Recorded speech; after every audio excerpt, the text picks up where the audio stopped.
Hello crafty friends, it's Vicki Boutin here with American Crafts with something I'm super excited to share. I say it all the time, I'm always super excited, right? But you know that I have a staple that I use all the time with any kind of mixed media, artful techniques, art for everyone kind of things I'm gonna do. I always start with the foundations paper. Like this is my go-to because of the weight of the paper, it sets me up for success. So I have something really exciting to share. Love the 12 by 12 format or size, but guess what we've come up with? A wingman, a skipper to it's my foundations paper Barbie.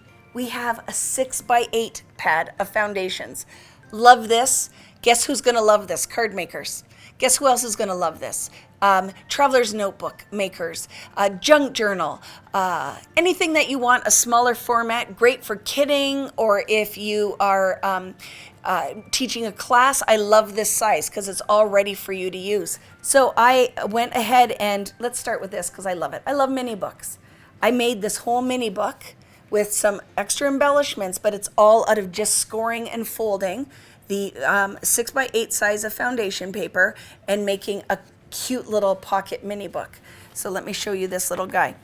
So like I said, scored, folded, made these little side pockets, added some artful technique to it. Super quick mini book all out of that pad. So I love that I can make mini albums out of it. I have some cards that I created, and then look at how well it holds the medium. So this had tons of water in it. It's a watercolor background that I kissed on here using some of the new pigment powders, and I love that it totally holds the moisture without tons of buckling or folding in the paper. And then this is the one that I'm going to show you. So this one is using the new stencil set from Wildflower and Honey and some gold glaze, and I'm going to show you exactly how I use this so I can prove the point that this foundations paper holds wet mediums beautifully. So let's grab a little piece. Let's open this baby up. And like I said, 4 by 6, I just fold it in half out of the 6 by 8 size. They always have the perforation on here so you can tear it out. I usually just tear the page out and then cut down to size. But for the technique part, we're fine. I'm going to take my stencil and I'll do the same one that I use. So this is, like I said, out of the Wildflower and Honey. I could apply right onto a nonstick craft mat, or I will put it on a sheet of plastic, a little bit of Vicki Boutin gold glaze. So I'm going to take that and I'm going to add some onto the sheet of plastic, put a little bit on here. And it's great because this is like a texture paste, right?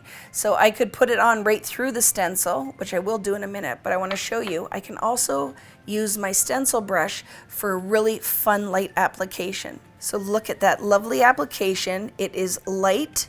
It's not going to bleed underneath the stencil, and I'm going to show you a fun thing that you can do here. Watch, get ready for this. So now I have this beautiful gold. Really light, it's not textural, it's just shiny metallic gold finish. I'm going to place my stencil again, so you wouldn't have to lift it. I just lifted it so I could show you the effect that I got. And now I could take full-on texture paste and you get this really fun two-tone effect by now only picking out some areas to go in with the heavier. I use a palette knife, or you can use the art wedge. It's awesome because when you hold it, you have a little bit more control with that one. So if you have issues with your palette knife, just go ahead with the art wedge. Now look at this effect. Oh, the angels are singing or the bees are buzzing. Look at that honeycomb. And I love you get the double effect. And when this dries, super sparkly gold effect. Fold it in half, add your embellishments and your sentiment, and you have a card, or you have a page for a mini book, or you have a pocket page insert, whatever you want to do. That is why we came up with a smaller version of the foundations pad, so it's ready to use. And it's small, you can take this to crops or when you go travel crafting. Love it. Again, and why do we love the foundations is the weight of the paper. It's great for mixed media techniques. So love this. Can't wait to see what you're going to make with it. Make sure that you tag me when you create so I can see all of the magic you're making.